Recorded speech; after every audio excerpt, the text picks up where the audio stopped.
Kreatif tanpa henti. Idea jadi aksi. Kami TVP Accessories bersiaran di sini.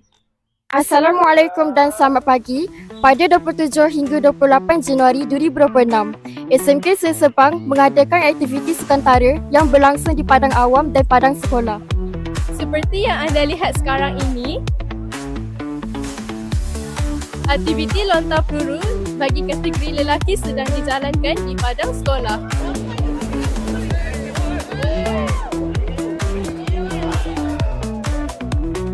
Sekian daripada kami. InsyaAllah kita bertemu lagi. TVP Accessories signing out.